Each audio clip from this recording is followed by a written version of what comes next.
कल हम बता रहे थे इंटरनल एनर्जी। इंटरनल एनर्जी किसके बराबर होगा? काइनेटिक एनर्जी के, क्योंकि बाकी जो एनर्जी है उसको हम नेग्लेक्ट कर देते हैं। और ये काइनेटिक एनर्जी किसके बराबर होगा? NIT, एन मोल के लिए, एक मोल के लिए /2 IT। अब डेल्टा यू इक्वल टू, अगर कांस्टेंट वॉल्यूम है तो क्या लिखते हैं हम? NCV delta t. ये दोनों को इक्वेट कर देंगे, तो जब इक्वेट करेंगे तो F/2 NIT equal to NCV delta T, N mole के लिए, ये मोल है एन, और यहां पर डेल्टा टी लिखेंगे, डेल्टा यू है तो यहां डेल्टा टी लिखेंगे, तो डेल्टा टी से डेल्टा टी कैंसिल, तो क्या बचा? CV equal to F/2 R।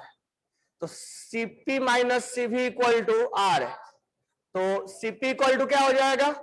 F/2 R plus R। अगर हम R कॉमन निकाले तो क्या बचेगा?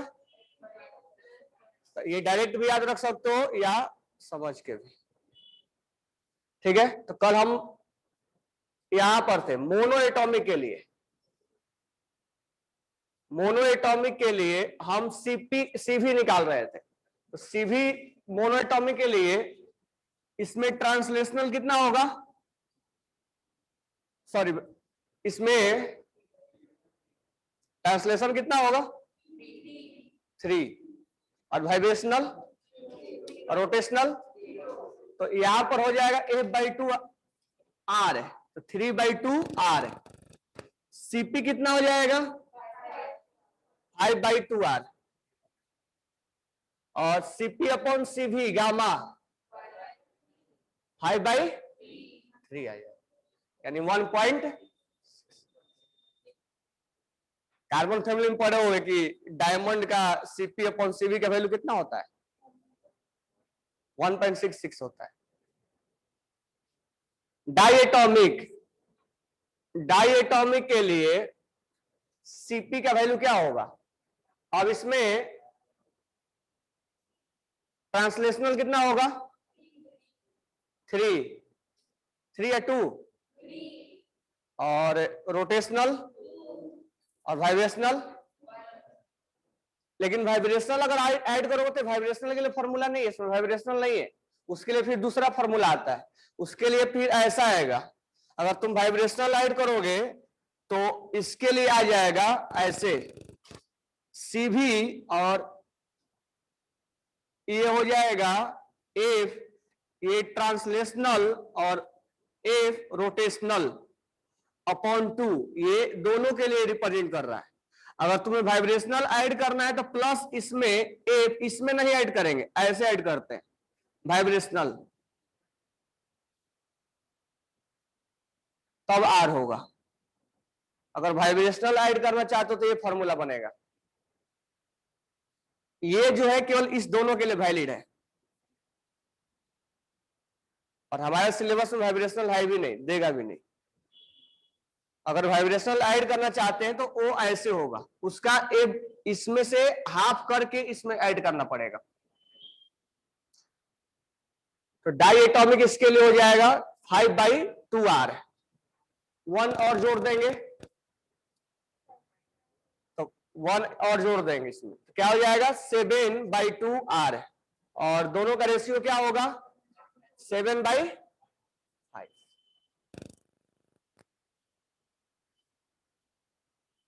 तो ये केवल ट्रांसलेशनल और रोटेशनल के लिए है, और ये ट्रांसलेशनल, रोटेशनल और वाइब्रेशनल तीनों के लिए।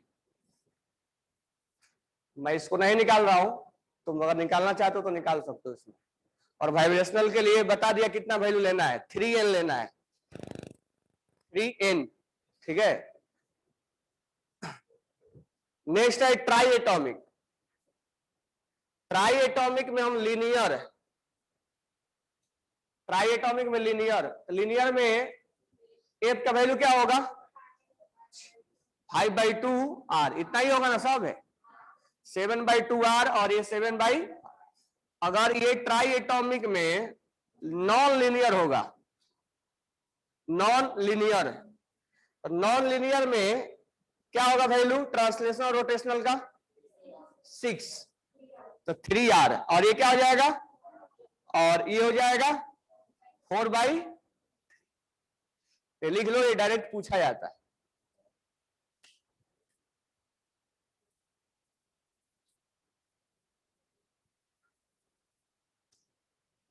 CO2 के लिए पूछेगा तो क्या होगा,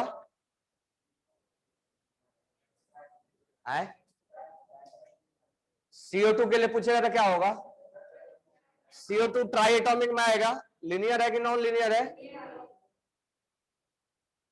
ओजोन के लिए पूछेगा तो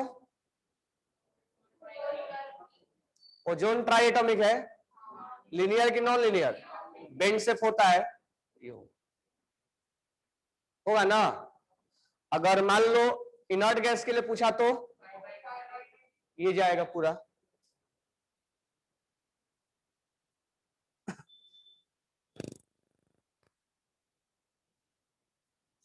अब इंटरनल एनर्जी में नेक्स्ट पॉइंट, तो नेक्स्ट पॉइंट को ध्यान से समझना। Internal energy is a function of, internal energy किसका फंक्शन है, internal energy is a function of temperature का, प्रेशर का, मोल का, वॉल्यूम का। इंटरनल एनर्जी सबका फंक्शन होता है, लेकिन अगर मान लो उस कंटेनर में गैस फिक्स है तो मोल फिक्स होगा, और अगर हम वॉल्यूम के बारे में बात करें तो प्रेशर भी आ जाएगा उसमें, क्योंकि वॉल्यूम से प्रेशर क्या है, रिलेट है। अगर मैं इसके बारे में बात करूं तो अगर प्रेशर वॉल्यूम बढ़ रहा है तो प्रेशर घटेगा। इसके मतलब मैं ये लिख सकता हूं कि delta U is a function of temperature and volume. अगर मोल फिक्स है तो, मोल कांस्टेंट है तो, एन अगर कांस्टेंट है तो। अब यहां ध्यान देना, मान लो एक मैथमेटिकल फंक्शन है और वो एक्स और वाई का फंक्शन है। पहले इसको समझो, कोई एक फंक्शन है जो एक्स और वाई का इक्वेशन दिया हुआ है। अगर हमें इसका पार्शियल डिफरेंशिएशन करना है तो कैसे करेंगे,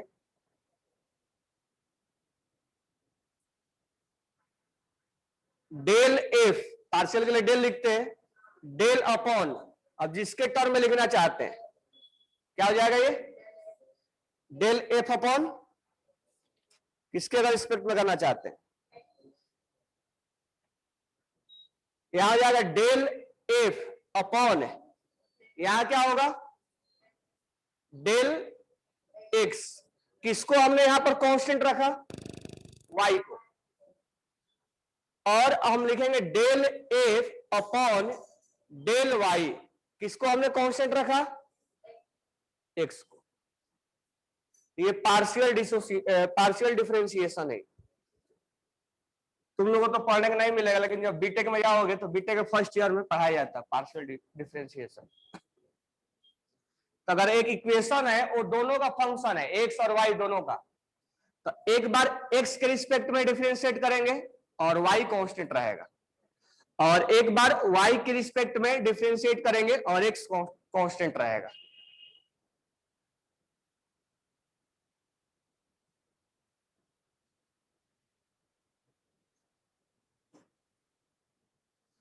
तो अगर एक इक्वेशन दो चीजों का वेरिएबल है तो जिसके रिस्पेक्ट में करेंगे, एक्स के रिस्पेक्ट में करेंगे तो वाई कांस्टेंट होगा, और सॉरी एक्स के रिस्पेक्ट में करेंगे तो वाई कांस्टेंट होगा, और वाई के रिस्पेक्ट में करेंगे तो एक्स कांस्टेंट होगा।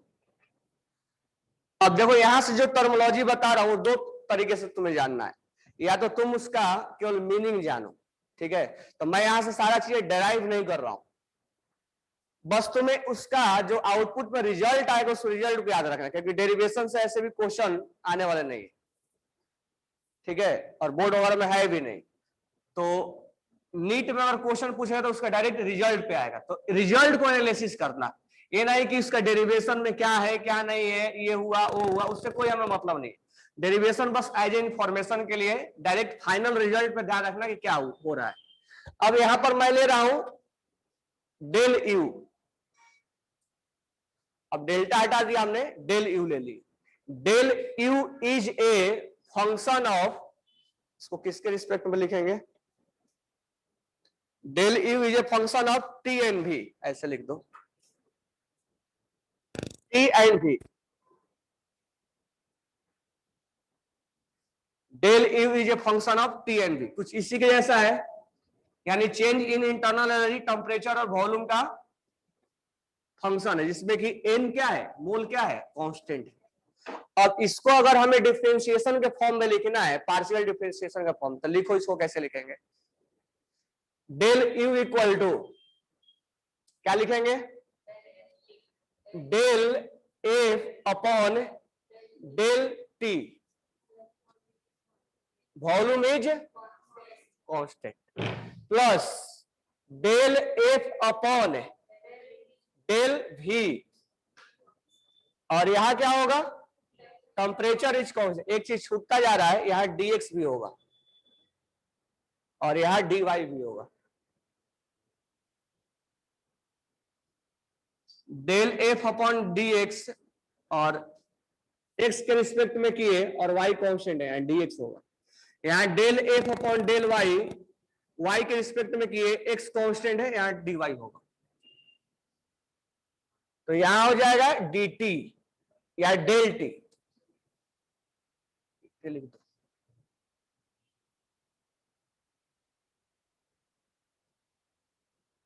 यानी u is a function of temperature and volume. एक बार टेम्परेचर के रिस्पेक्ट में हम उसको डिफरेंशिएट करेंगे और एक बार वॉल्यूम के रिस्पेक्ट में डिफरेंशिएट करेंगे। जब इसके रिस्पेक्ट में करेंगे तो वॉल्यूम कांस्टेंट होगा और इसके करेंगे तो टेम्परेचर कांस्टेंट होगा। अब मान के यहां पर चलेंगे कि eight constant volume, eight constant volume, eight constant volume, constant value पे क्या होगा, वॉल्यूम पे, कांस्टेंट वॉल्यूम पे क्या होगा, डी भी, डेल्टा भी क्या होगा, 0 होगा। तो ये टर्म क्या हो जाएगा, 0। तो del you equal to del F upon del T,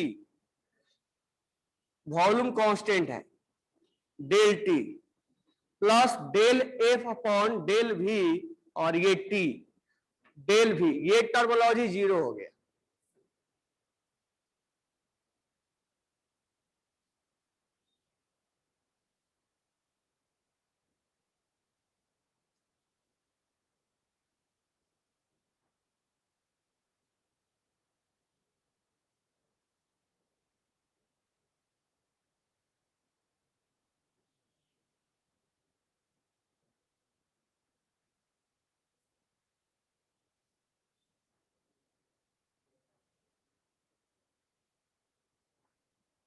अब ध्यान दो, एट कांस्टेंट वॉल्यूम पे डेल यू के बदले क्या लिखेंगे,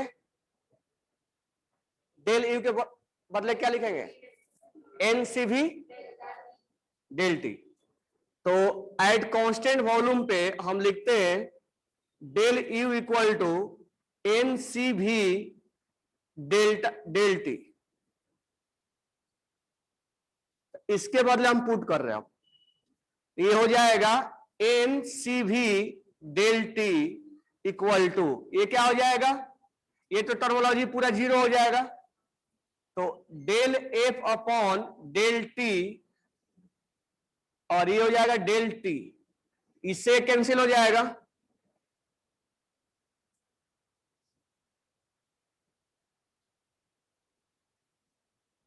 अब यहां हो जाएगा एन सी वी, और ये हो जाएगा del F upon del t, और ये एफ डिग्री ऑफ फ्रीडम मत बोल देना, ये यू के रिस्पेक्ट में है। यानी हम यहां पर लिख पाएंगे कि n c v del f के बदले मैं यहां डायरेक्ट लिख रहा हूं del u by del t, क्योंकि यहां पर फंक्शन जो है यू के रिस्पेक्ट में, यहां ऐसे भी लिख सकते हम यू के रिस्पेक्ट में, ठीक है, यहां ऐसे लिख सकते यू। तो अब इसको डायरेक्ट ध्यान में रखना है, ये वॉल्यूम में डायरेक्ट दिया हुआ है, वॉल्यूम निकालो,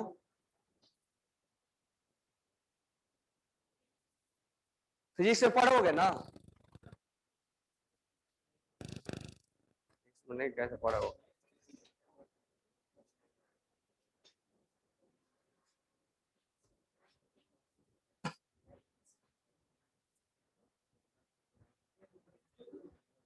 फिजिक्स में पढ़े थे?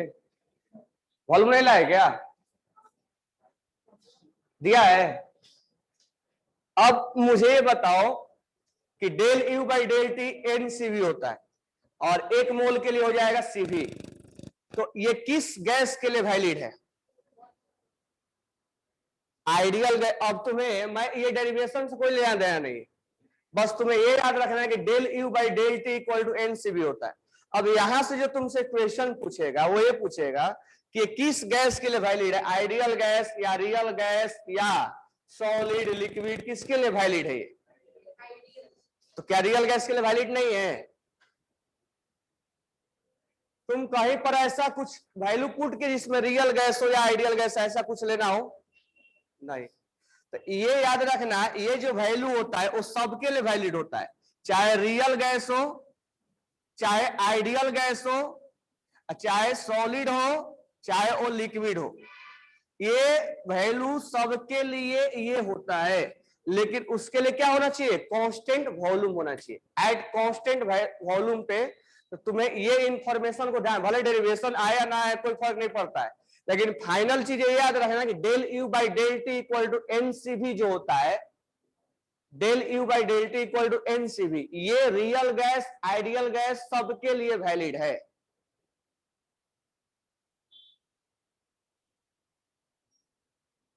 तो डेरिवेशन पर नहीं आना, डायरेक्ट इंफॉर्मेशन पे आना है और डायरेक्ट पूछेगा। अब यहां पर हमने जो लिया है एट कांस्टेंट वॉल्यूम पे, अगर मान लो ये जब फंक्शन है कांस्टेंट वॉल्यूम का, अगर ये वॉल्यूम इसमें कांस्टेंट नहीं रहे तो क्या होगा? अगर वो कांस्टेंट वॉल्यूम नहीं रहे, यहां तो हमने वॉल्यूम को कांस्टेंट माना है, अगर वॉल्यूम कांस्टेंट नहीं रहेगा तो क्या होगा? तो if volume is not constant, और यहां पर भी एक डेरिवेशन होता है, लेकिन उस डेरिवेशन में करवा नहीं रहा हूं क्योंकि उसमें एक थर्मोडायनामिक इक्वेशन आएगा और इक्वेशन अभी हमारे सिलेबस में है भी नहीं, तो डायरेक्ट मैं लिख रहा हूं। तो यहां पर एक हम रिलेशन लिखेंगे यहां पे, delta you equal to n c v delta t minus a n square 1/v2 minus 1/v1, और ये डेरिवेशन जो निकल के आया है ये होता है रियल गैस के लिए, इसमें वैन डर वाल इक्वेशन और सब पुट किया गया है। तो this equation for real gas, real gas. और ये कब का इक्वेशन है? जब वॉल्यूम कांस्टेंट नहीं है तब का। तो मैं डेराइव नहीं करवाया, डायरेक्ट इक्वेशन लिया, इसलिए मैं बता रहा हूं कि फिजिक्स में जो होता है, फिजिक्स में और केमिस्ट्री में डिफरेंस ये आएगा कि फिजिक्स में रियल और आइडियल उसमें कुछ ऐसा नहीं होता है, उसमें हर बार delta you equal to NCV delta T लिखा जाता है। तुम देखोगे फिजिक्स में कि हर बार डेल्टा यू इक्वल टू क्या लिखा जाता है? NCV delta T. वो ये बात को डिस्कस नहीं करता कि आइडियल है कि रियल है, तो ये सबके लिए वैलिड है, इसीलिए फिजिक्स में बोला भी नहीं जाता होगा कि ये रियल है कि आइडियल है, ये सबके लिए लगा दिया जाता है। तो इसीलिए ये जो फॉर्मूला आता है ये वाला एनसीवी डेल्टा टी वाला, ये सबके लिए वैलिड है, चाहे रियल हो चाहे आइडियल हो, इसीलिए फिजिक्स में नाम नहीं लिया जाता है। तो कांस्टेंट वॉल्यूम पे जो इक्वेशन आता है ये वाला एनसीवी डेल्टा टी वाला, वो सबके लिए वैलिड है, यानी delta you equal to NCV delta t, ये जो इक्वेशन आया ये वाला, ये सबके लिए वैलिड है, आइडियल के लिए, रियल के लिए, सॉलिड के लिए, इसीलिए फिजिक्स में आइडियल और रियल का नाम नहीं लेता हूं। लेकिन अगर कांस्टेंट वॉल्यूम नहीं रहेगा, कांस्टेंट वॉल्यूम नहीं रहेगा तो आइडियल के लिए अलग होगा, ध्यान से सुनना मैं क्या बोल रहा हूं, आइडियल के लिए अलग होगा, रियल के लिए अलग होगा। तो ये मैंने लिया रियल गैस के लिए। अब अगर यहीं पर अगर कांस्टेंट वॉल्यूम नहीं, कांस्टेंट वॉल्यूम कांस्टेंट नहीं है, तो आइडियल के लिए ए क्या होगा? आइडियल के लिए ए क्या होगा? आइडियल गैस के लिए ए क्या होगा? ए क्या रिप्रेजेंट करता है? अट्रैक्शन। तो आइडियल का अट्रैक्शन क्या होगा? तो ये टर्मिनोलॉजी क्या हो जाएगा? जीरो हो जाएगा। तो ये याद रखोगे तो वो भी समझ में आएगा। तो ये जीरो हो जाएगा, तो आइडियल के लिए फिर से क्या बन गया, एनसीवी डेल्टा टी। ये टर्मोलॉजी जीरो हो गया, तो आइडियल के लिए वो बन गया एनसीवी डेल्टा टी।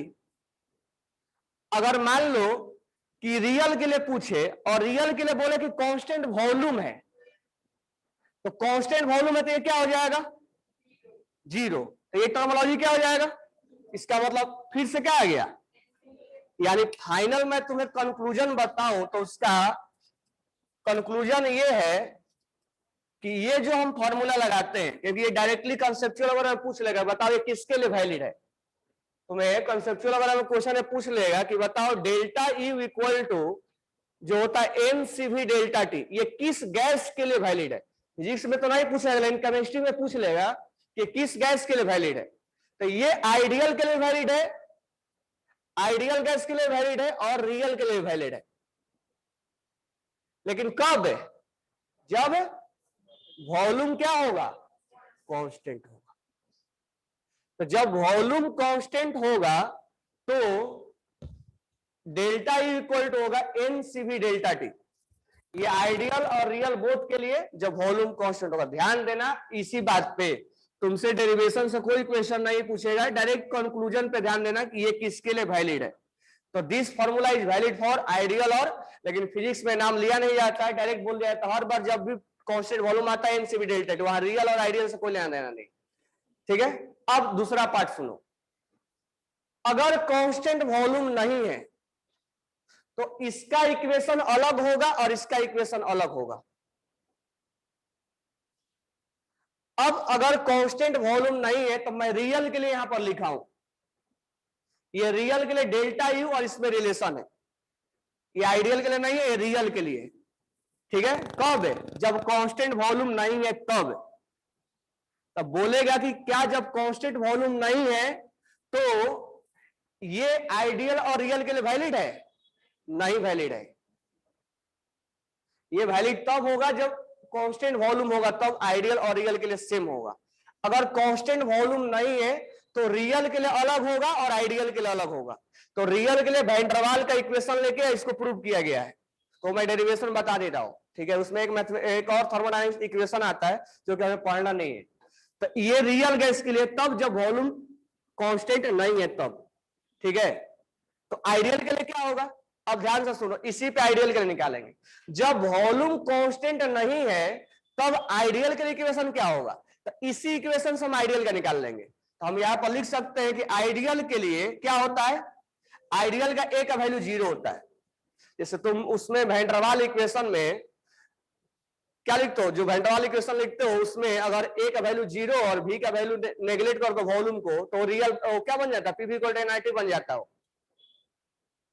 बन जाता है ना, P plus a n square v minus n b, P plus a n square divide by v square v minus n b equal to n I t. अगर ये आइडियल के लिए माने तो ये क्या हो जाएगा, जीरो, और आइडियल के लिए माने तो यहाँ बी क्या हो जाएगा, जीरो। तो पीवी इक्वल टू क्या बन गया, एनआईटी बन गया। तो उसी तरह से ये इक्वेशन ये रियल के लिए लिखा गया है। लेकिन अगर हम चाहते हैं कि कांस्टेंट वॉल्यूम नहीं हो और आइडियल के लिए बताओ वो इक्वेशन क्या होगा, तो आइडियल के लिए ए का वैल्यू जीरो हो जाएगा और उस केस में डेल्टा यू किसके बराबर हो जाएगा, एनसीवी डेल्टा टी। कहने का मतलब ये हुआ कि आइडियल के केस में चाहे वॉल्यूम कांस्टेंट रहे या ना रहे, दोनों ही केस में वही आया, चाहे वॉल्यूम कांस्टेंट हो या वॉल्यूम कांस्टेंट ना हो, डेल्टा यू हमेशा क्या आएगा। इसीलिए फिजिक्स में हर बार एक पॉइंट को लिख दिया जाता है कि NCV delta T, NCV delta T, हर जगह delta you equal to NCV delta T, क्योंकि वो आइडियल गैस के लिए चाहे वॉल्यूम कांस्टेंट हो या ना हो दोनों जगह वैलिड है। लेकिन अगर केमिस्ट्री में देगा तो रियल और बता के देगा। तो अगर वॉल्यूम कांस्टेंट है तो आइडियल और रियल का यही इक्वेशन होगा, और वॉल्यूम कांस्टेंट नहीं है तो रियल के लिए होगा और आइडियल के लिए होगा। अब इस पे भी देख सकते हो कि अगर इस इक्वेशन में वॉल्यूम कांस्टेंट है, क्रॉस चेक करो, अगर वॉल्यूम कांस्टेंट है तो क्या इक्वेशन बनेगा, डेल्टा यू इक्वल टू ये टर्म जीरो हो जाएगा, तो देखो यहां से फिर ये आ गया। यानी ये इक्वेशन याद रखना, रियल और आइडियल दोनों के लिए वैलिड है। और अगर वॉल्यूम कांस्टेंट नहीं है तो ये रियल के लिए होगा, और आइडियल के लिए जैसा है हमेशा वैसा ही रहेगा। तो क्वेश्चंस इसमें क्रॉस करके पूछेगा, कंसेप्चुअली पूछ लेगा कि बताओ delta you equal to N CV delta t at constant volume is valid for real gas और आइडियल गैस। सिंपली एक क्वेश्चन पूछा, और बोथ किसके लिए होगा, होगा ना, तो इसको लिख लो। तो डायरेक्ट इसको कंक्लूजन याद रखना है।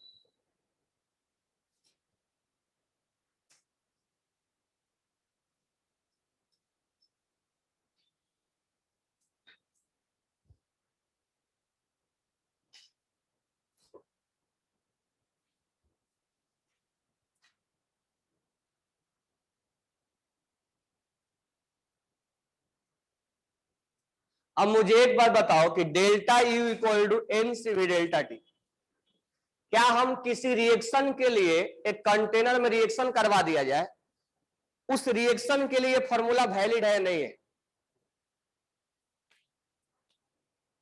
एक रिएक्शन करवा दिया जाए उस कंटेनर में, तो उस रिएक्शन के लिए फॉर्मूला ये delta you equal to N CV delta t valid है या नहीं है? उसके लिए वैलिड नहीं है। क्यों? क्योंकि मोल वहां पर चेंज हो जाएंगे, और मोल हमने क्या बोला है, कांस्टेंट। केवल हमने इसका वेरिएबल माना है, टेम्परेचर और वॉल्यूम, मोल को कांस्टेंट माना है। तो this formula is not valid for chemical reaction, ये किसी एक पर्टिकुलर गैस के लिए वैलिड है। लिख लेना, this formula is not valid for a chemical reaction. तो फिजिक्स में और केमिस्ट्री में क्वेश्चंस पूछने के तरीके अलग हो जाएंगे। केमिस्ट्री में केमिस्ट्री के बेस पे पूछेगा, फिजिक्स में ज्यादा तो तुम्हें न्यूमेरिकल बेसिस पे पूछेगा ये सब। This formula is not valid for a chemical reaction, क्योंकि उसमें नंबर ऑफ मोल क्या होंगे, चेंज होंगे।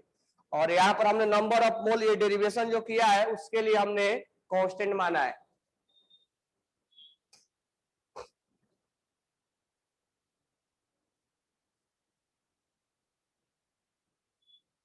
इसमें दो वेरिएबल है, एक वॉल्यूम है, एक टेम्परेचर है। तो वॉल्यूम जब ये नहीं है, अब टेम्परेचर, फिजिक्स वगैरह एडवांस में टेम्परेचर का फंक्शन देके क्वेश्चन पूछता है, तो वो हमें नीट में आएगा भी नहीं। अब आगे हेडिंग डालना,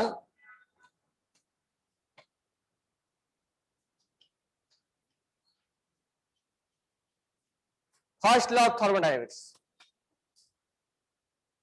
first law of thermodynamics,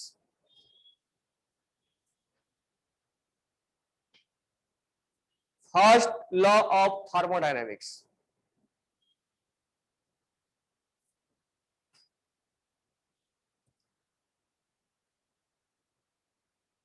first law of thermodynamics में पहला अब लिखना, इसमें जीरोथ लॉ, फिजिक्स में पढ़े ना, zeroth law, ZEROTH, zeroth law. Zeroth law, zeroth law पढ़ने के पहले एक दो पॉइंट और लिखो, उसके नीचे फिर हेडिंग डालना, thermodynamic equilibrium. Thermodynamic equilibrium, zeroth law के नीचे हेडिंग डालो थर्मोडायनेमिक इक्विलिब्रियम। तो बताओ थर्मोडायनेमिक इक्विलिब्रियम किसको बोलते हैं?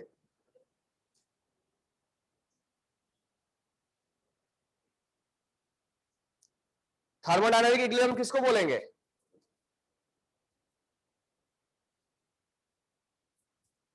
क्योंकि जीरोथ लॉ के लिए एक टर्म यूज होगा उसमें, जिसमें ये वाला टर्म आएगा। थर्मोडायनेमिक इक्विलिब्रियम किसको बोलेंगे? क्या होगा है? तो थर्मोडायनेमिक इक्विलिब्रियम लिखने के पहले अब नीचे फिर से एक और हेडिंग डालो, थर्मल इक्विलिब्रियम। फिर से एक और हेडिंग डालो, thermal equilibrium. Thermal equilibrium, thermal equilibrium. अब ये टर्म डिफाइन करो, थर्मल इक्विलिब्रियम किसको बोलते हैं? जब मान लो एक सिस्टम में हीट ट्रांसफर हो रहा है, सॉरी टेम्परेचर इधर से उधर हो रहा है, इसका कम है इसका ज्यादा है, एक समय ऐसा हुआ कि दोनों में टेम्परेचर क्या हो गया, सेम हो गया।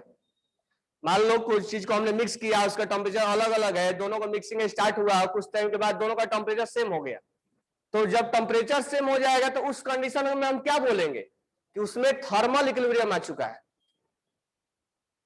तो लिखना इसमें, if the system has same, if the system has same temperature, if the system has same temperature, if the system has same temperature is known as thermal equilibrium. If the system has same temperature is known as thermal equilibrium. दूसरा लिखना mechanical equilibrium, mechanical equilibrium, mechanical equilibrium.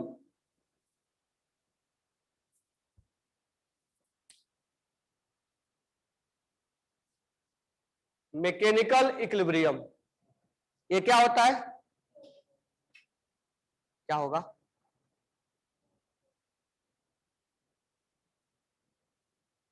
Mechanical equilibrium किसको बोलेंगे, piston यहां रुका हुआ है, किस equilibrium में वो रुका हुआ है, आके पिस्टन यहां रुक गया तो क्या बोलेंगे, इक्विलिब्रियम में आ गया है वो।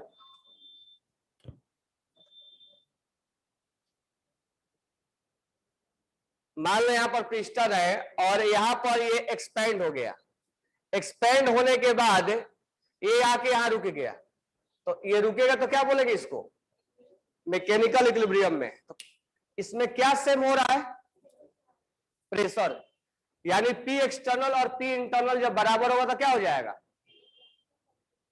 मैकेनिकल इक्विलिब्रियम में आएगा। यानी मैकेनिकल इक्विलिब्रियम हम किसका बात करेंगे, प्रेशर का। तो लिख लेना इसमें, when pressure of the system, अब यहां एक्सटर्नल इंटरनल नहीं लिखवा रहे, when the pressure of the system will be equal, when the pressure of the system will be equal,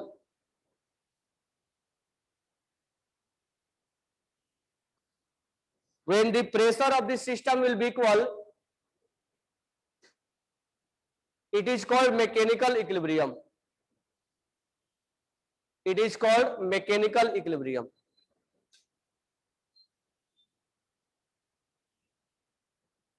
next लिखना material equilibrium, material equilibrium,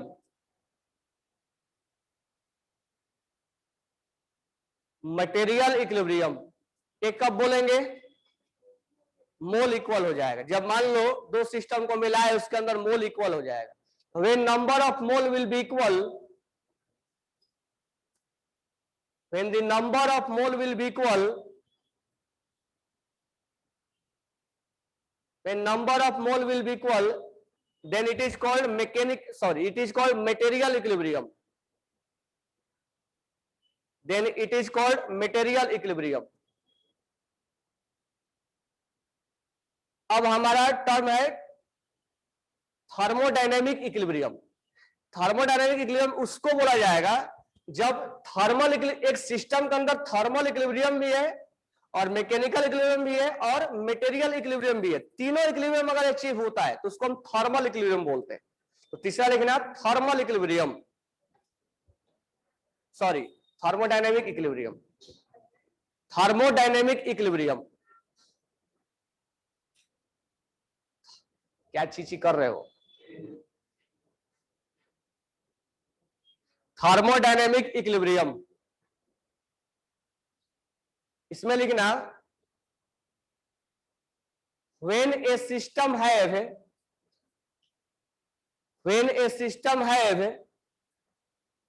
thermal equilibrium, mechanical equilibrium and material equilibrium,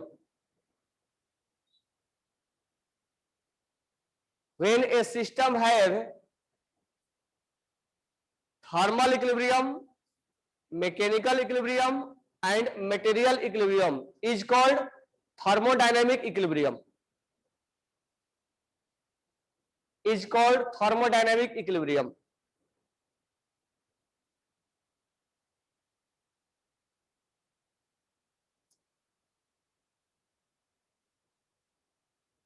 अब हम यहां से define करेंगे zeroth law. तो zeroth law किसको बोलते हैं? जीरोथ लॉ किसको बोला जाएगा? जीरोथ लॉ को जीरोथ लॉ को फेक लॉ बोला जाता है।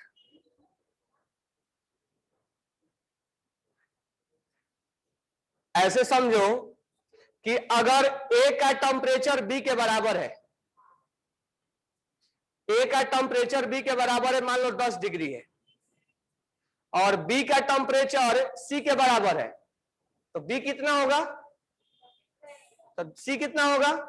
तो जीरोथ बोला कि ए का टेम्परेचर सी के बराबर होगा। ये फेक, ये कहां से तुम्हें लग रहा है कि लॉ है? ए इक्वल टू बी और बी इक्वल टू सी, तो ए इक्वल टू सी सब कुछ जानता है।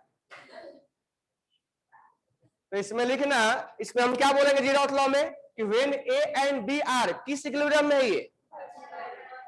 When A and B are in thermal equilibrium, यानी दोनों का टेम्परेचर बराबर है, and B and C are in thermal equilibrium, then A and C are will be in thermal equilibrium. यानी इसका टेम्परेचर इसके बराबर है, इसका टेम्परेचर इसके बराबर है, तो इसका टेम्परेचर बराबर होगा। तो इसमें लिखना when A and B are in thermal equilibrium, when A and B are in thermal equilibrium, अच्छा कहीं से लगता है कि लॉ है।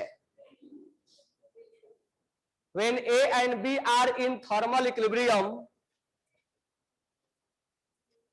थर्मल इक्विलिब्रियम मतलब दोनों का टेम्परेचर बराबर है, and B and C are in thermal equilibrium,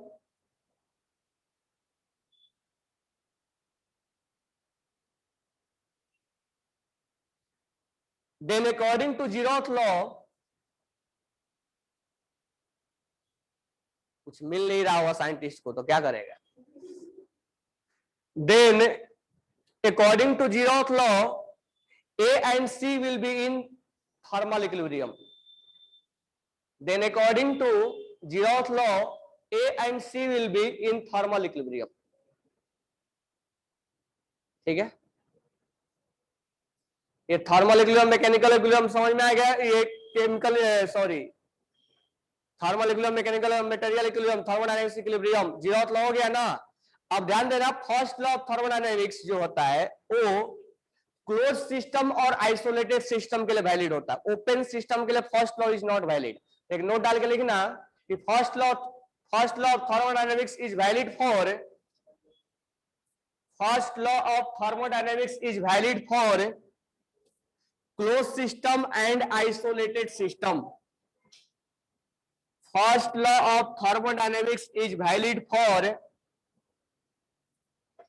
first law of thermodynamics is valid for closed system and isolated system.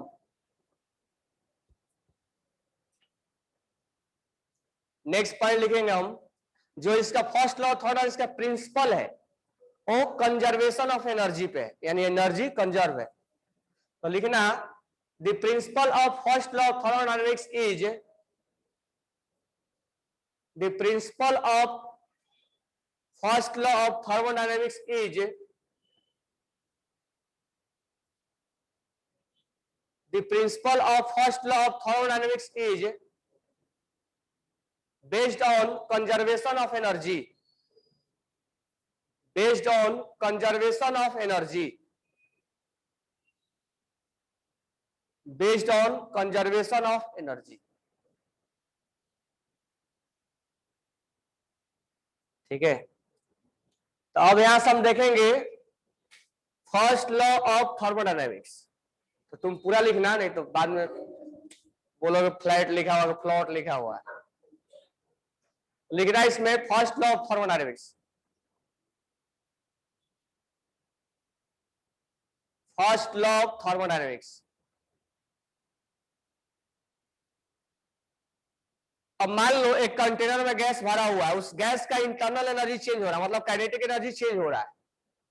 तो जो काइनेटिक एनर्जी चेंज हो रहा है, जैसे मान लो हमारा बॉडी एक सिस्टम है, अभी हम मॉर्निंग से लेक्चर या तुम पढ़ रहे हो, तो इवनिंग होते होते अभी जितना एनर्जी मॉर्निंग में है उतना एनर्जी इवनिंग का नहीं रहेगा। मान लो तुम कंज्यूम नहीं करो एनर्जी, तो वो एनर्जी जो है, मान लो मॉर्निंग में 100 जूल है और इवनिंग में 20 जूल बचा, तो 80 जूल का यूज कहां किए होगे तुम? तो या तो तुम उसमें वर्क किए होगे या तो हीट में लॉस हुआ होगा, यानी heat is a form of energy. तो उस एनर्जी का जो लॉस हुआ है वो या तो वर्क हुआ होगा या तो हीट में लॉस होगा, यानी कहीं ना वो क्या क्या है, कंजर्व है। कंजर्व है कि नहीं है? यानी 80 जूल जो हमने रिलीज किया हीट, या तो उसका हमने वर्क किया या तो हमने उसको हीट में रिलीज किया। तो उसी तरह से ऐसे मान सकते हैं कि एक बॉडी एक कंटेनर है, उसमें गैस भरा हुआ है और उसका कुछ इंटरनल एनर्जी है और इंटरनल एनर्जी चेंज हो गया, मान लो 100 जूल था अब 20 जूल हो गया, तो 80 जूल जो हुआ होगा उस कंटेनर में जो चेंज हुआ होगा, उस 80 जूल का यूज या तो वर्क करने में हुआ होगा और या तो वो हीट लॉस में करने हुआ होगा। इसका मतलब ये हुआ होगा कि जो चेंज इन इंटरनल एनर्जी है वो किसके सम के बराबर होगा? Work plus heat. यानी जो इंटरनल एनर्जी में 80 जूल का चेंज आया होगा, या तो वर्क हुआ होगा या तो हीट में लॉस हुआ होगा या तो दोनों काम हुआ होगा, कि वर्क भी हुआ होगा और हीट भी लॉस हुआ होगा। यानी डेल्टा यू इक्वल टू, इसलिए इसको ई भी लिखते हैं काइनेटिक एनर्जी के टर्म में, तो delta E equal to Q plus W. यानी अब ये मत बोलना फिजिक्स में ऐसे लिखते हैं, केमिस्ट्री में ऐसे लिखते हैं, बस इतना हम जानते हैं। फिजिक्स में कैसे लिखोगे वो नहीं मालूम है। कैसे लिखते हो फिजिक्स में? ऐसे लिखते ना? हाँ, तो केमिस्ट्री में ऐसे लिखेंगे, इसलिए केमिस्ट्री में पहले थर्मोडायनामिक्स पढ़ लेते तो आराम रहता है। क्वेश्चन भी बनाओगे ना, क्वेश्चंस भी अगर बनाओगे तो फिजिक्स से क्वेश्चन से डिफरेंट मिलेगा केमिस्ट्री इक्वेशन। ये मत सोचना कि फिजिक्स का पढ़ लिए तो क्वेश्चंस अलग टाइप से यहाँ बनते हैं। तो यहाँ लिखेंगे delta equal to Q plus W. हम केमिस्ट्री में इतना जानते हैं कि जो हमारे अंदर चेंज इन इंटरनल एनर्जी आया वो या तो हीट में लॉस होगा या तो वर्क में लॉस होगा या दोनों में लॉस होगा। यही है फर्स्ट लॉ ऑफ थर्मोडायनामिक्स। और ये एनर्जी जो चेंज हुआ वो कंजर्व है, कंजर्व है ना, यहाँ दोनों में लॉस हुआ है, वो एनर्जी कंजर्व है। अब यहां पर हम लिखेंगे first law of thermodynamics for different process. तो नेक्स्ट हेडिंग डालना first law of thermodynamics for different process. First law of thermodynamics for different process. First law of thermodynamics for different process. First law of thermodynamics for different process. पहला लिखेंगे isochoric process. Isochoric process,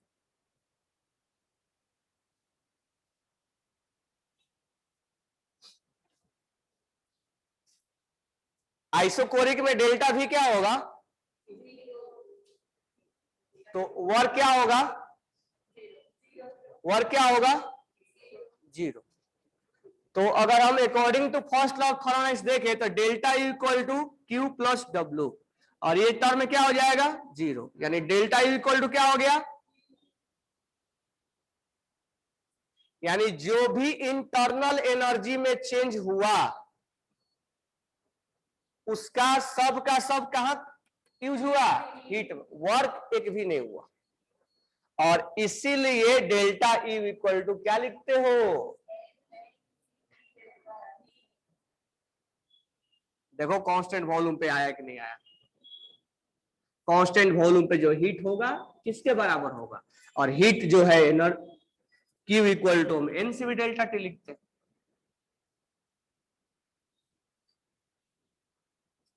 तो constant volume पे ये term 0 हो जाएगा और delta U यानी internal energy इसके बराबर हो जाएगा, और ये बराबर होता है एनसीवी डेल्टा टी, यानी कांस्टेंट वॉल्यूम पे इसके बराबर होता है।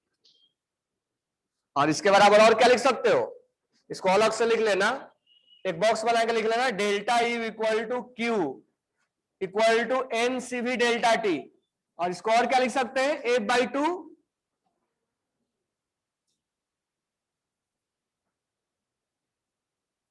यानी delta U is a function of temperature, temperature का भी है, प्रेशर का भी है, वॉल्यूम का भी है। और तो बताओ टेम्परेचर बढ़ने से डेल्टा यू क्या होता है, बढ़ेगा, टेम्परेचर घटने से डेल्टा यू क्या होगा, कम होगा। अगर यहां पर हीट रिलीज हुआ, हीट यहां पर रिलीज हुआ, तो बताओ बॉडी में कूलिंग आएगा या हीटिंग होगा, तो यहां हीट अगर रिलीज हो और साइन के साथ रखेंगे तो माइनस आएगा, माइनस आएगा तो ये निगेटिव होगा, और निगेटिव आने का मतलब क्या हुआ, यानी टेम्परेचर कम हुआ होगा ना, यानी सिस्टम से हीट निकलेगा तो उसमें क्या होगा, कूलिंग आएगा। एसी ऐसा ही काम करता है ना, एसी एयर कंडीशन, एसी में क्या होता है, हीट बाहर रिलीज करता है, या फ्रिज वगैरह बाहर रिलीज करता है तो उसमें क्या आता है, कूलिंग आता है। तो फर्स्ट लॉ ऑफ थर्मोडायनेमिक्स में आइसोकोरिक प्रोसेस के लिए डेल्टा यू किसके बराबर होगा, यानी टोटल का टोटल इंटरनल एनर्जी किसमें चेंज हो गया, वर्क डन में। इसीलिए एट कांस्टेंट वॉल्यूम पे क्यू क्या लिखते हैं, डेल्टा यू, और एन से भी डेल्टा टी लिखते हैं। क्लियर, अब ये मत बोला केमिस्ट्री फिजिक्स में क्या लिखते हैं। नेक्स्ट लिखेंगे, नेक्स्ट लिखना, for adiabatic process, for adiabatic process, for adiabatic process, adiabatic process में क्या होगा, क्यू क्या होगा, यानी डेल्टा यू इक्वल टू, यानी जो भी इंटरनल एनर्जी का चेंज आया वो क्या हुआ, वर्क में गया, हीट में क्या पॉसिबल है ऐसा कभी, अगर एक बॉडी का टेम्परेचर उसका इंटरनल एनर्जी चेंज हो रहा है तो जो change in internal energy 100% work हो जाए, यानी 100% उसका इफिशियंसी है, यानी बाकी कोई काम नहीं हुआ, केवल और केवल वर्क हुआ, जो भी उसने ही एनर्जी का चेंज आया उसके अंदर वो कंप्लीट वर्क किया है। क्या 100% इफिशियंसी किसी में होता है, तो ये प्रैक्टिकली पॉसिबल नहीं है। तो delta you equal to W, तो लिख लेना एडियाबेटिक प्रोसेस के लिए delta you equal to W, ठीक है। अब मुझे बताओ कि अगर यहां पर एक्सपेंशन होगा सिस्टम के अंदर तो बॉडी कूल करेगा या हीट होगा, और अगर कंप्रेशन हुआ तो क्या होगा, तो कंप्रेशन अगर होगा तो सराउंडिंग हम है, तो अगर कंप्रेशन अगर होगा तो वर्क क्या होगा, अब पॉजिटिव होगा तो ये वैल्यू पॉजिटिव होगा, और पॉजिटिव होने का मतलब टेम्परेचर क्या हुआ है, तो पूछा जाएगा कि, पूछता भी है कि एडियाबेटिक एडियाबेटिक कंप्रेशन में, एडियाबेटिक कंप्रेशन में टेम्परेचर क्या होता है, बढ़ता है या घटता है, या हीटिंग या कूलिंग होता है। तो एडियाबेटिक, सही है ना, एडियाबेटिक कंप्रेशन में यहां वर्क पॉजिटिव होगा, एडियाबेटिक कंप्रेशन में ये वर्क जो होगा वो पॉजिटिव होगा, और एडियाबेटिक, अब फिजिक्स से मत इसको कनेक्ट करना, वहां वर्क का साइन अलग हो जाएगा। तो एडियाबेटिक कंप्रेशन में जो होगा ये क्या होगा, हीटिंग, टेम्परेचर बढ़ेगा। उस टर्म से जोड़ कर मत देखना, ये टर्म हम केमिस्ट्री के लिए साइन यूज कर रहे हैं, वहां साइन अलग होगा। अब यहां हम लिखेंगे अगर एडियाबेटिक एक्सपेंशन हुआ, एडियाबेटिक एक्सपेंशन हुआ, तो एडियाबेटिक अगर एक्सपेंशन होगा तो वर्क क्या होगा, निगेटिव, तो टेम्परेचर क्या होगा, क्योंकि ये निगेटिव आ जाएगा, निगेटिव आने का मतलब टेम्परेचर पे डिपेंड कर रहा है, टेम्परेचर कम हो जाएगा और वहां पर क्या होगा,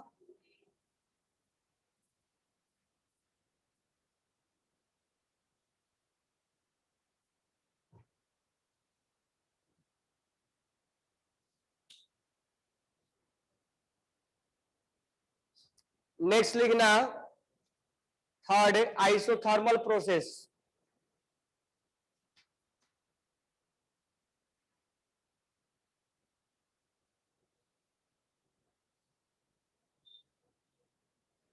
तीसरा लिखना आइसोथर्मल प्रोसेस। पहला हो गया आइसोकोरिक, दूसरा हो गया एडियाबेटिक और तीसरा है आइसोथर्मल। तो बताओ आइसोथर्मल में क्या जीरो होगा, डेल्टा टी जीरो होगा। और कौन सा टर्म जीरो होगा, इसमें से कौन सा टर्म जीरो होगा, तो आइसोथर्मल प्रोसेस के लिए कौन सा टर्म जीरो होगा, डेल्टा यू,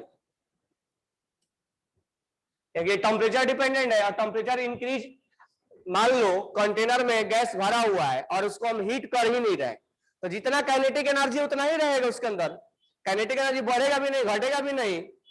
इसका मतलब टेम्परेचर बढ़ाने, जब हम टेम्परेचर को कोई चेंज ही नहीं कर रहे हैं तो उसमें अंदर काइनेटिक एनर्जी चेंज नहीं होगा, काइनेटिक एनर्जी चेंज नहीं हो रहा, डेल्टा यू चेंज नहीं होगा। यानी आइसोथर्मल प्रोसेस के लिए, आइसोथर्मल प्रोसेस के लिए डेल्टा यू का वैल्यू जीरो होता है। आइसोथर्मल प्रोसेस के लिए डेल्टा यू का वैल्यू जीरो होगा। जब ये जीरो हो जाएगा तो क्या हो जाएगा,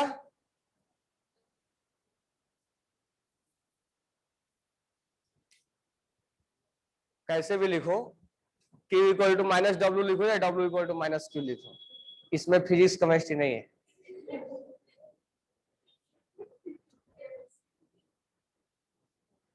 यानी हीट किस में कन्वर्ट हो रहा है, वर्क में, heat will be converted into work.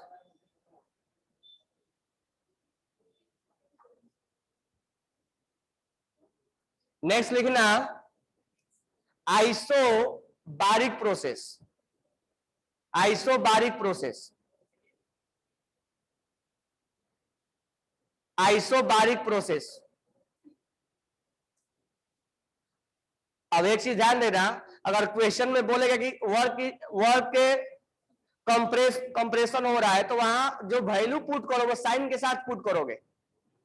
अगर न्यूमेरिकल बनाओगे और उसमें बोलेगा हीट रिलीज हो रहा है तो हीट रिलीज हो रहा है तो वहां साइन माइनस पुट करोगे, यहां जो भी वैल्यू पुट करेंगे वो साइन पुट करेंगे, वर्क का साइन और हीट का साइन। तो यहां पर इंपॉर्टेंट हो जाता है, जैसे वर्क के फॉर्मूला में साइन के साथ आता था, लेकिन यहां पर बोलेगा कि वो जो पिस्टन है वो कंप्रेस हो रहा है तो, और वर्क इतना हुआ या एक्सपेंड हो रहा है तो वर्क साइन के साथ पुट करोगे, माइनस है या प्लस, वो देगा नहीं माइनस प्लस। हीट रिलीज हो रहा है या ऑब्जर्व हो रहा है उसके अकॉर्डिंग साइन पुट करेंगे। तो नेक्स्ट प्रोसेस लिखना आइसोबारिक प्रोसेस। आइसोबारिक में डेल्टा पी क्या होता है, जीरो। तो कौन सा टर्म जीरो होगा, डेल्टा पी अगर जीरो होगा तो ये कौन सा डेल्टा पी जीरो है, गैस का ना, वॉल्यूम चेंज नहीं हो रहा है तो पी एक्सटर्नल कहां से जीरो हुआ, पी एक्सटर्नल जीरो है क्या, नहीं, तो वर्क थोड़ा जीरो बोलोगे। आइसोकोरिक के लिए वर्क जीरो होता है क्या, नहीं। क्यू जीरो होगा क्या, ये जीरो होगा क्या, कुछ भी जीरो नहीं हुआ, तो जैसा है वैसा ही रहेगा। यानी delta you equal to Q plus W. यानी इस प्रोसेस में जो इंटरनल एनर्जी का चेंज आया वो वर्क और हीट दोनों में जाएगा। ये पॉसिबल है कि कोई भी इंटरनल एनर्जी का चेंज आएगा तो कुछ वर्क हो और कुछ हीट में रिलीज हो। नेक्स्ट लिखना cyclic process. Cyclic process, next लिखना साइक्लिक प्रोसेस। अच्छा मेरे को ये बताओ कि साइक्लिक प्रोसेस में डेल्टा यू क्या होगा, तो साइक्लिक प्रोसेस में जितना टर्म लिखा हुआ है, चाहे ध्यान देना, एक पूछा जाता है चाहे डेल्टा एच हो, ठीक है, चाहे डेल्टा एस हो, चाहे डेल्टा जी हो, चाहे डेल्टा यू हो, और कौन सा है डेल्टा, डेल्टा टी हो, डेल्टा पी हो, डेल्टा वी हो, डेल्टा एन हो, जितना भी चीज होता है सारा डेल्टा का टर्म क्या होता है, क्योंकि ये क्या होते हैं स्टेट फंक्शन, ये इनिशियल और फाइनल पे डिपेंड करते हैं और स्टेट फंक्शन इसके लिए सेम होता है। तो जब स्टेट फंक्शन सेम है तो क्या होगा, कोई भी टर्म जीरो होगा, लेकिन वर्क क्या होगा, वर्क जीरो, घूम के आओगे घर से, यहां से घर से आए गोडाउन, गोडाउन से आओगे घर, तो वर्क जीरो होगा। वर्क क्या होगा, work not equal to zero, कल बताया था ना। क्लॉकवाइज में क्या होगा, पॉजिटिव या नेगेटिव, और एंटी क्लॉकवाइज में ये पूछा जाएगा। और अगर साइक्लिक प्रोसेस से निकालना है वर्क तो हम उसका एरिया निकालेंगे, साइन हम क्लॉक और एंटी क्लॉक के अकॉर्डिंग रखेंगे। तो साइक्लिक प्रोसेस में ये सब टर्म जीरो हो जाएगा, तो हम क्या लिखेंगे इसमें, delta you equal to Q plus W, ये टर्म जीरो हो गया तो Q equal to minus W.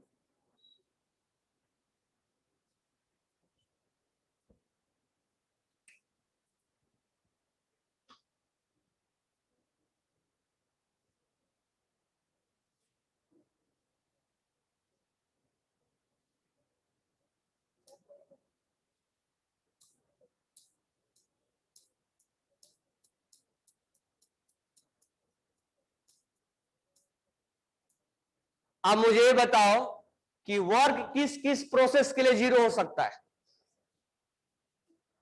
Work कहां कहां जीरो होता है, आइसोकोरिक में, और वर्क कहां कहां जीरो होता है, आइसोकोरिक में जीरो होता है, बस हो गया।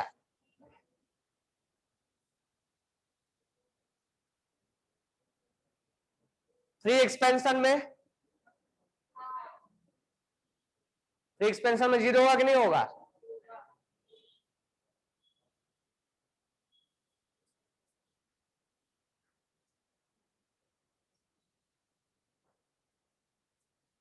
डेल्टा यू कब जीरो होगा, साइक्लिक में जीरो होगा और आइसोथर्मल में, एडियाबेटिक में जीरो होगा।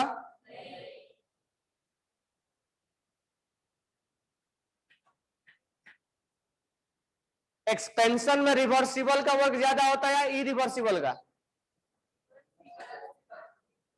रिवर्स,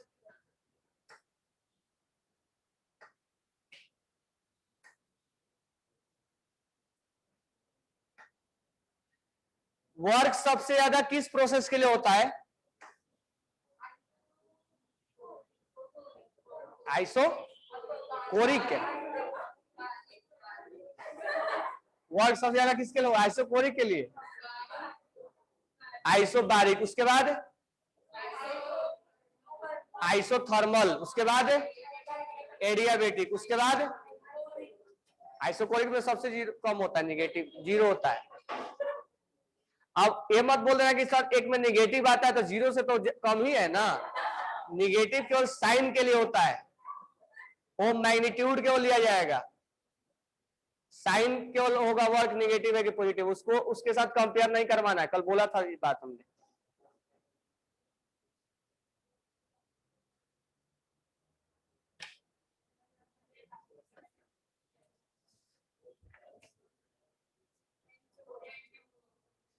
अब आगे जो टर्म पढ़ाएंगे ना वो फिजिक्स में नहीं मिलेगा, कोई प्रॉब्लम,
एक दो पॉइंट और लिखना। First law can explain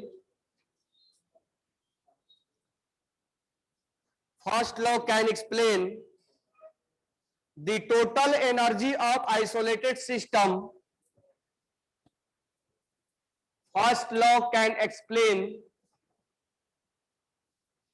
the total energy of an isolated system remain constant.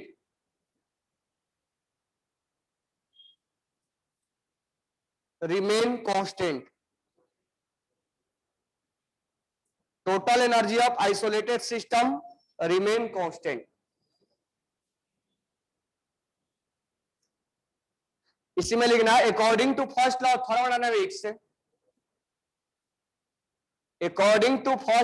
Thermodynamics,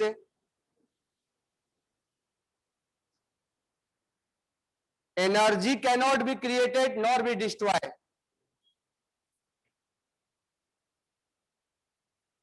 Energy cannot be created nor destroyed.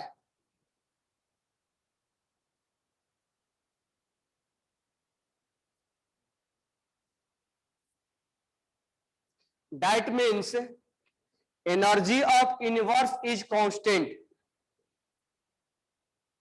That means energy of universe is constant. Energy of universe is constant. अगर system और surrounding को मिला दिया जाए तो अगर मान लो system से हीट बाहर गया सराउंडिंग में, तो पूरा अगर यूनिवर्स मिला दिया जाए तो उसमें हीट क्या है, उसमें एनर्जी क्या है, कांस्टेंट है.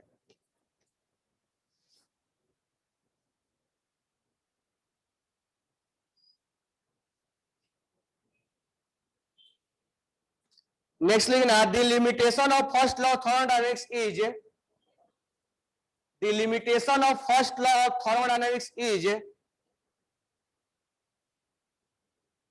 the limitation of first law of thermodynamics is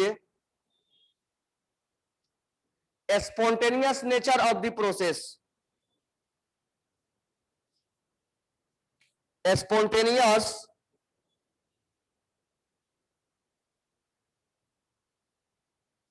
nature of the process.